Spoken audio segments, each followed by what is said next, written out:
Bom dia, queridos irmãos, amigos, alunos da Escola Bíblica Discipuladora da PIB e todos que estiverem assistindo a esse vídeo. A graça e a paz de Cristo a todos.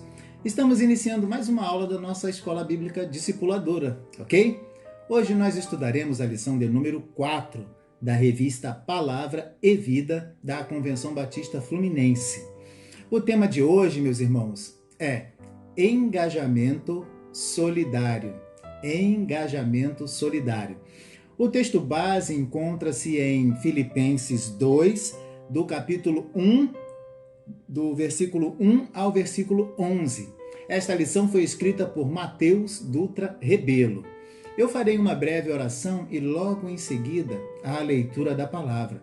Peço que nos acompanhe nesse momento, ok? Oremos então ao Senhor. Senhor, vos peço, Pai, que abençoe o estudo dessa manhã e que Teu Espírito Santo nos ilumine com a leitura da palavra. Nós fazemos essa oração em nome de Jesus. Amém. Acompanhe a leitura então, meus irmãos, que nós vamos fazer agora.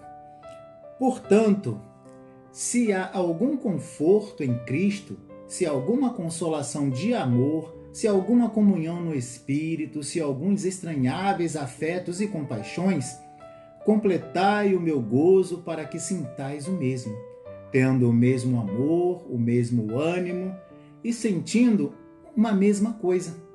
Nada façais por contenda ou por vanglória, mas por humildade, cada um considere os outros superiores a si mesmo.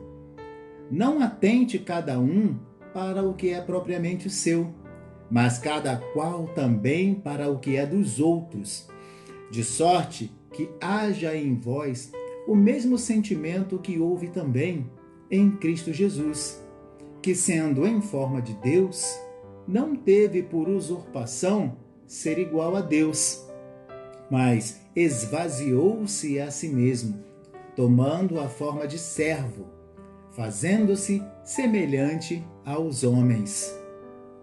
E achando na forma de homem, humilhou-se a si mesmo, sendo obediente até a morte e morte de cruz.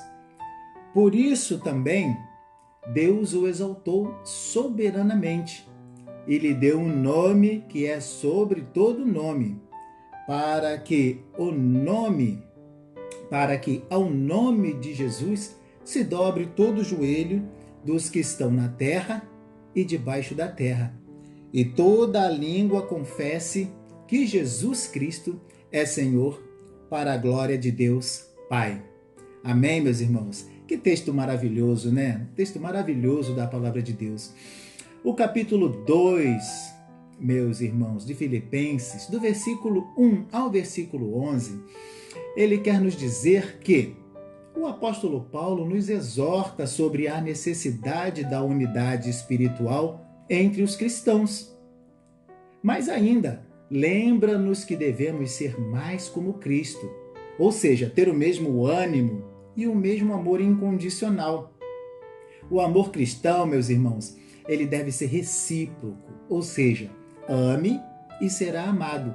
Jesus era divino, mas também tinha o lado humano, né? Ele humilhou-se a si mesmo, converteu-se em servo, foi criado como um ser humano comum, provavelmente trabalhando como carpinteiro, como foi o seu pai terreno, não é mesmo? Ele foi obediente até a cruz, sofreu a morte vergonhosa e dolorosa, meus irmãos. Nós precisamos compreender que Filipenses 2:1, do versículo 1 ao versículo 11, nos fazem entender como os cristãos devem viver para receber a vida eterna, para viver no céu, meus queridos. O apóstolo Paulo, ele pede aos filipenses e a nós também que nos amemos uns aos outros, né? Ter um só espírito, um só propósito. Quando nós trabalhamos juntos, meus queridos, nós entendemos os problemas dos outros, como se fossem nossos próprios problemas, né? Seguimos o exemplo do amor de Cristo. Não é necessário nos preocuparmos em dar uma boa impressão ou fazer as coisas somente para agradarmos a nós mesmos. Porque esse tipo de atitude, meus queridos, ela traz discórdia dentro do corpo de Cristo. Deus prometeu suprir todas as nossas necessidades de acordo com as suas riquezas em glória. Não é assim que está escrito o texto? Mediante Jesus Cristo, nosso Senhor. Não é assim? A ambição egoísta pode arruinar a igreja e o mundo, mas o amor genuíno, ele pode redimi-los, não é? Ter amor genuíno e humildade, meus irmãos, significa olharmos sobre a perspectiva da verdade. Ser humildes não significa que tenhamos que depreciarmos a nós mesmos, diminuirmos, né? Nós somos pecadores, salvos somente pela graça. Mas temos sido salvos e, portanto, nosso valor no reino de Deus, ele é grande, ele é enorme. Por isso, deixemos de lado o nosso egoísmo, né? E tratemo-nos com respeito e com cortesia. Olhemos para o Cristo, que foi o verdadeiro exemplo de humildade e de amor incondicional. Ele é o nosso exemplo, né? Filipos, meus irmãos, era uma cidade cosmopolita, né? E como muitos outros países do mundo. A igreja, meus irmãos e amigos, é um reflexo da comunidade de pessoas como uma variedade de história, como era lá em Filipos, né? Nas igrejas, por exemplo, das Bahamas, nós encontramos uma diversidade cultural, né? De nacionalidades que vêm lá do Haiti, da Jamaica, da Guiana, de Barbados, dos Estados Unidos e de outras ilhas, né? Além disso, há homens e mulheres de negócios, ou seja, pessoas ricas, né? Outros talvez não tão ricos assim, gente até na margem da pobreza, né? Com tanta variedade assim, meus irmãos, na igreja, entre os membros, a unidade não é sempre fácil de ser mantida, né? Embora não haja sinais evidentes da divisão da igreja, mas é muito difícil, mas nós precisamos manter a unidade, né? Nós, como seguidores de Cristo, devemos salvaguardar a unidade do corpo de Cristo. O apóstolo Paulo, ele nos adverte contra o egoísmo, a discriminação, né? Os ciúmes que podem levar-nos à separação, né? Mostrar como nosso interesse autêntico pelos outros é o passo positivo para manter a unidade entre os crentes e alcançar a comunidade de fora. Ou seja, transbordar, meus irmãos, transbordar de amor. Cristo era humilde, ele obedecia a Deus servindo o povo, né? Como Cristo, nós devemos ter uma atitude de serviço, servindo com amor incondicional a Deus e ao nosso próximo, ao nosso semelhante, né? Mas não por medo ou sentimento de culpa. Mas nós devemos lembrar, meus queridos, que podemos escolher nossa atitude. Precisamos colocar em prática. Podemos viver em prática esse amor. Observem o que diz Marcos 10, 45, né? Porque nem mesmo o Filho do Homem veio para ser servido, mas para servir e dar sua vida como preço da liberdade de muitos, né? Podemos encontrar também em João, capítulo 13, 1, 17, essa afirmação. Precisamos compreender, meus irmãos, que o coração solidário não é uma escolha para nós, não é uma escolha para o cristão. É inerente à vida de fé do cristão, né? Que é alicerçado. E isso nós precisamos praticar, precisamos exercer a nossa fé, né? E não sermos negligentes. Não há espaço para indiferença e impiedade em nosso tempo hoje, meus irmãos. Não há, né? Há espaço apenas para uma legítima atitude agregadora e não egoísta, mas sim, acima de tudo, empática, amizade, empatia. Não precisamos de discursos políticos ou ideológicos para agirmos solidariamente, não precisamos. Precisamos apenas de um firme compromisso de ter a mesma disposição que houve em Cristo Jesus. Observe o que diz Filipenses 2,5, né? Tende em vós o mesmo sentimento que houve em Cristo Jesus. Olha só, né? Nós procuramos entender Jesus em seu majestoso ato solidário, né? Agora, o que motivou? O que motivou Jesus? Contra o que lutava? De que maneira ele fez? Primeiramente, meus irmãos, nós precisamos entender que o mundo se viu obrigado a rever paradigma da sua convivência social. Olha a pandemia aí, né? Percebemos o quanto nossas vidas se afetam mutuamente. pelo isolamento, né? Pelo redescobrir a carência que temos de convivência física. E a pergunta que não quer calar: é realmente necessário se isolar nesse momento? Muita gente tem feito essa pergunta, meus irmãos, não é? Uns acham exagero o uso de máscara, ficar se salvaguardando, né? Outros acham fundamental, né? Entretanto, para o apóstolo, na nossa reflexão de hoje, saber quem tem razão não é relevante. O que deve nos mover em direção ao zelo pelo outro não é a política pública, não é que mandam a gente fazer, não, né? E sim o amor que decidimos oferecer, não é mesmo? O amor que está em nós. Esse amor, meus irmãos, ele precisa ser capaz de superar nossas divergências ideológicas e se preocupar apenas com a preservação de quem nós amamos, né? Mesmo que possa parecer um exagero, não seria melhor errar, né? Cuidar demais do que errar por menos? Seria melhor assim, né? Errar por excesso do zelo do que errar por ser negligente. Não é assim mesmo?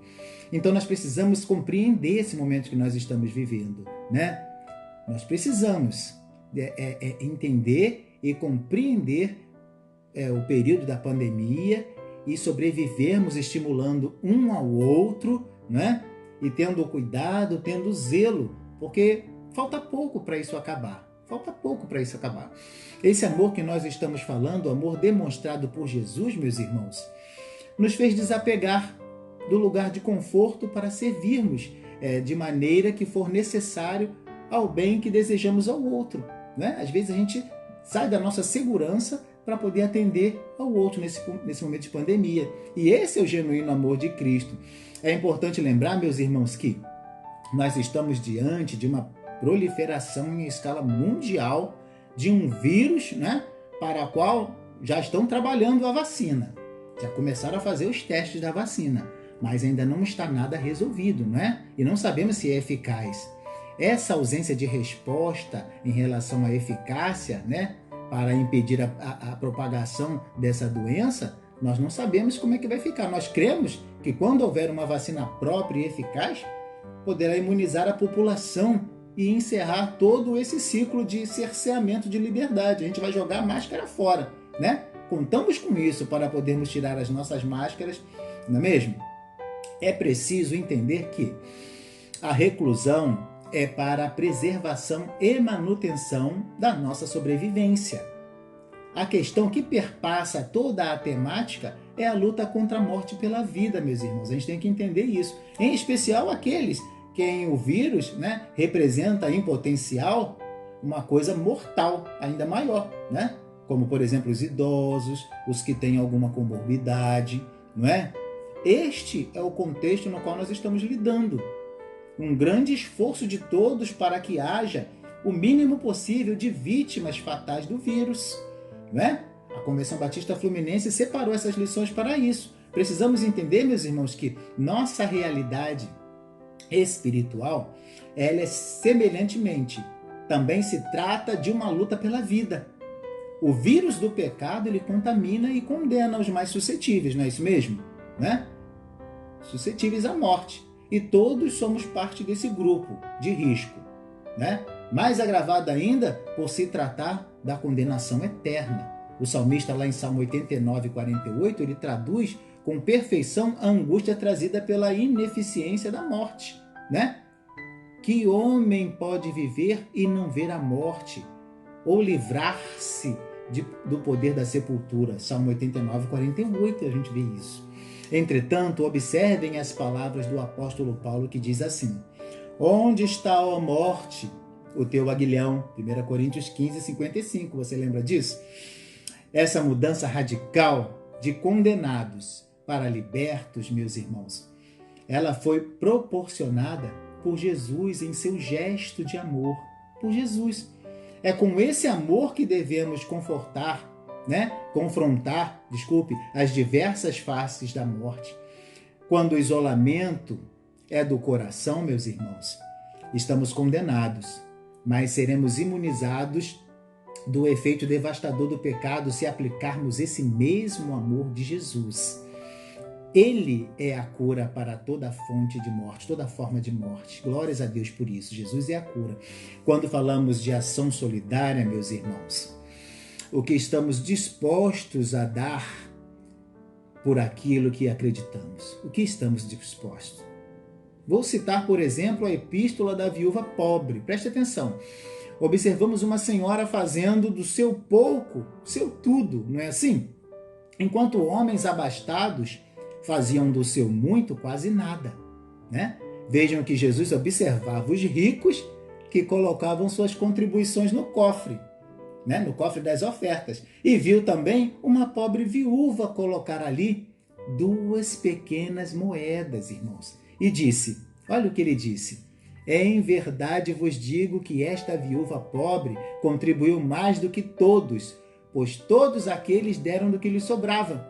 Mas ela, da sua pobreza, deu tudo o que tinha para o seu sustento. Olha só, meus irmãos, Lucas 21, de 1 a 4, a gente vê isso, né? Através desse episódio, meus irmãos, Jesus nos ensina que em seu universo a efetividade não está relacionada ao quantitativo, e sim ao qualitativo, ou seja, a qualidade da oferta, o que motivou o coração do ofertante. As ofertas expressivas de baixa qualidade moral, meus irmãos, nada significam quando comparadas a ofertas miseráveis quantitativamente, mas moralmente muito maior, né? Daí a pergunta inicial, né? Que nós fizemos logo no início. O que estamos dispostos a dar? Quando pensamos na pandemia, né? Momento em que nós estamos vivendo, certamente alguns já se perguntaram: será suficiente para preservar as pessoas próximas, higienizar, né? Com mais frequência, higienizar as mãos com mais frequência? Usar máscara em todo lugar, em todo tempo, em público? Cumprimentar as pessoas de longe? Evitar ao máximo sair de casa? Né? Como minha dificuldade financeira pode ser útil para frear o vírus? Essas e outras perguntas, meus irmãos, parte do ponto de vista quantitativo. O quanto fazer não será suficiente. Nesse campo haverá sempre divergências, sempre. O engajamento solidário que precisamos não observa as opiniões individuais sobre a efetividade, meus irmãos, e sim naquilo que está no alcance. Como eu disse anteriormente, a vacina, meus irmãos, ela já está em processo de testes. O propósito do nosso estudo não é ter razão sobre o jeito certo ou sobre o jeito errado, meus irmãos. O propósito é fazer algo por alguém, né, que quero preservar a saúde, algo por alguém que amo, qualquer coisa que esteja ao alcance. Se na oferta da viúva, no texto que nós lemos ainda há pouco, o que se pretendia era honrar a Deus, né? Pouco importava o valor ofertado, desde que ele manifestasse um autêntico ato de culto. Preste bem atenção, meus irmãos. As ações de preservação da pandemia não precisam ser necessariamente eficientes, né? Precisamos apenas que elas demonstrem que estamos realmente comprometidos com o bem-estar do outro, né? Mesmo que nossas ações possam parecer inócuas e não efetivamente a ação em si que reflete em nós espiritualmente. E sim, se elas exprimem meu engajamento em fazer o que for preciso para cuidar do outro, onde eu dou o meu máximo, né? Podemos aprender muito com a igreja primitiva, meus irmãos. Podemos aprender muito, né? Nós estamos descobrindo muito de nós mesmos nessa pandemia. O quanto gostamos de ficar ou sair de casa, não é mesmo? O quanto precisamos do contato físico, o quanto nos faz falta a liberdade. É muito didático para nós perceber que a saída desta crise não depende da capacidade individual de cada um de solucionar problemas, meus irmãos, não depende, mas no agir coletivo por um bem maior, todos juntos. Isso é chamado de engajamento solidário, ou seja, agir com todos, pelo bem de todos, dedicando o que for possível. A igreja, em sua gênese, ela demonstrou essa solidariedade, meus irmãos, engajando-se na preservação do bem-estar e da justiça logo na sua primeira expressão coletiva. Logo na sua primeira expressão coletiva. O que eu quero dizer com isso? Observe lá em Atos 2, 44, 46 o que diz. Todos os que criam estavam unidos e tinham tudo em comum. Vendiam suas propriedades e bens, né? E repartiam com todos segundo a necessidade de cada um. Olha só, né? E perseveravam em comum acordo o dia todo no templo, partindo o pão em casa, né? Comiam com alegria e simplicidade de coração, gente. Atos 2, 44, 46. Né? Podemos observar, meus irmãos, que em um momento de vulnerabilidade dos novos convertidos, né, não faltou ação coletiva para lhes suprir suas necessidades. Todos se uniram. Precisamos entender que a igreja solidária dava seus primeiros passos de afirmação como uma verdade perpétua, né, que guiaria os homens à direção de Deus. Esse comportamento da igreja, irmãos, reproduz fielmente a ação de Jesus, que se fez como um de nós, né, para, em nosso meio, agir pela salvação de todos.